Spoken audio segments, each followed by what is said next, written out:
Another monitor to fix. This is a smaller one this time around. A little 19-inch widescreen.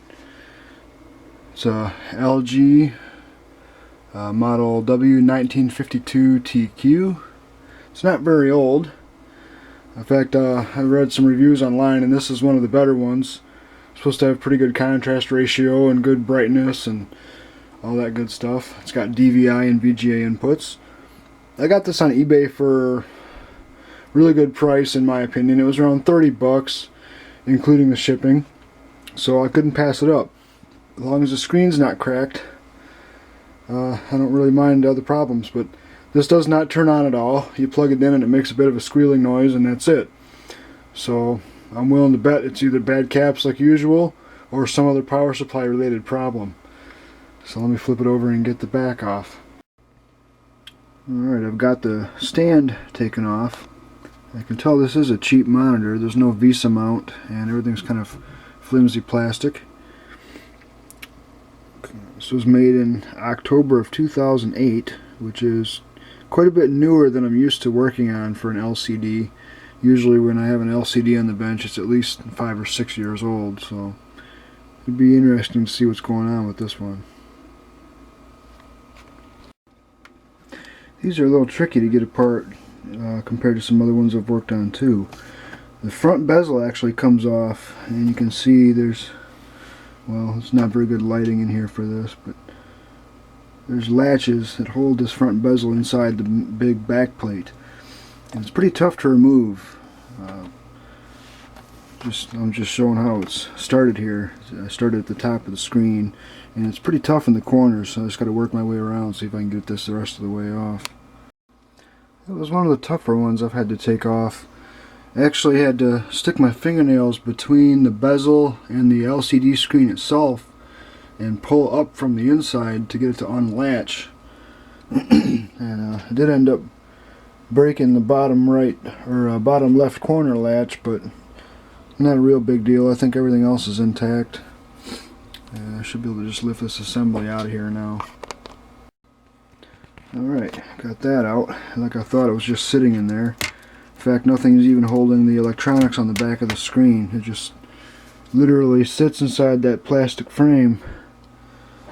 This piece of tape in the way, but time to flip it over and have a look at the boards. Here's the back side of the board cage, and right there is the little beeper for the cute little power on sound effect, I think. Gotta get this black plastic cover off the power supply board and get it out of here real quick. This is kind of discouraging. I see evidence of heat damage on the transformer, so knowing my luck, it's going to be a bad transformer and not bad caps. And that's going to be harder to get. I'm going to take this out and take a look. Well, what do you know? More blown caps. Yeah, that one's got a nice round top. Two of them do.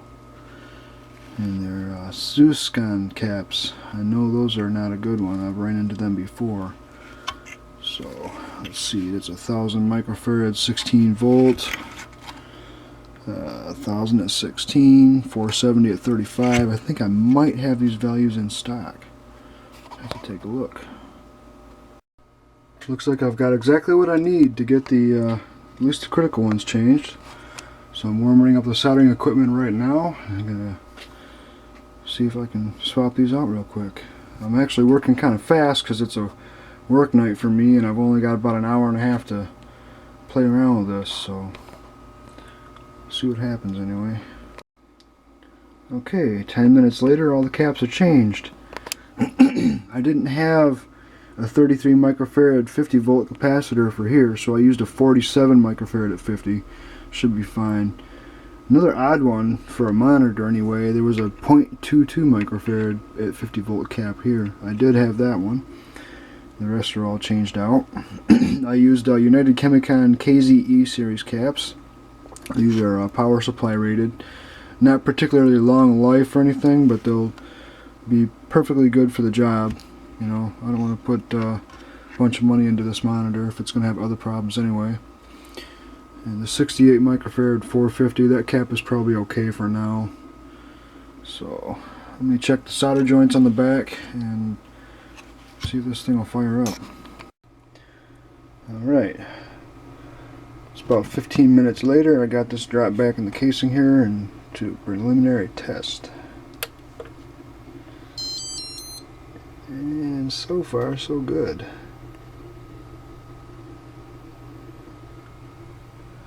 Doesn't look very bright, but I can't really judge that until I hook a computer up. Backlights are probably a little tired on it. It looked like I had quite a few hours on it, judging by the heat damage over the transformer, but then again, there's like almost no ventilation in the case either, so let me wipe the screen down and throw this front cover back on and hook it up to a computer. Can't wait to see how it looks.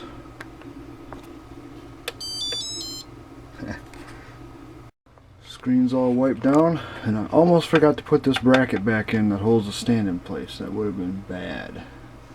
That would have ruined my night. I would have had to take that all back apart again. But it's in there. Yeah, it's looking good so far.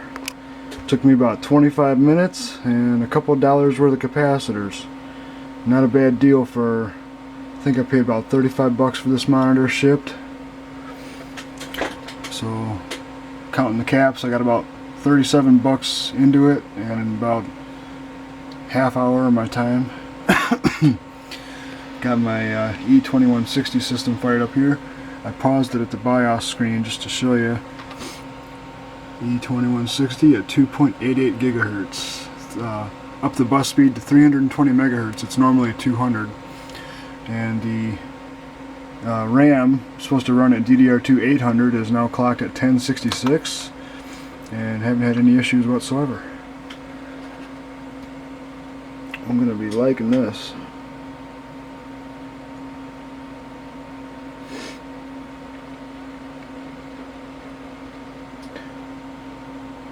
Yeah, and my trusty IBM Model M. Gotta love the old clicky keyboards. And like I said in my last video, if I ever replace one of these, I'm gonna get a modern version of the same thing. I'm a little bored with the beige color, but if I get a new one, I'm gonna get the black one with the USB interface and that same great feel. My Windows XP, Windows 7 GUI hack. The poor man Windows 7. Yeah. I'm so pathetic. And there we go. It looks real nice actually. I haven't even adjusted the picture yet and it already looks pretty good. So got a nice little monitor for my extra computer. Okay, since this screen is 1440 by 900, I'm going to change my Quake 3 Arena resolution to match the screen perfectly. And a lot of you probably know this already, but you can edit the Q3 config file and change your resolution. So I'm going to say 1440. Let's see, that's the height, so it needs to be 900. Like this. 1440, and then to make that work, change the R mode to -1 and hit save. I'm just editing it with WordPad here. Notepad won't set this up properly, and then we can go back into Quake 3 as soon as I find the darn executable. Here it is. Alright.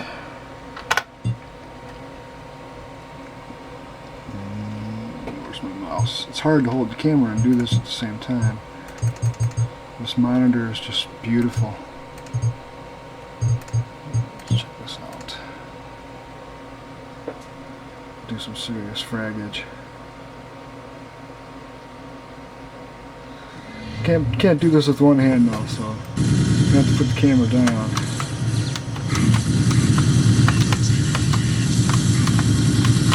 One hand on the keyboard.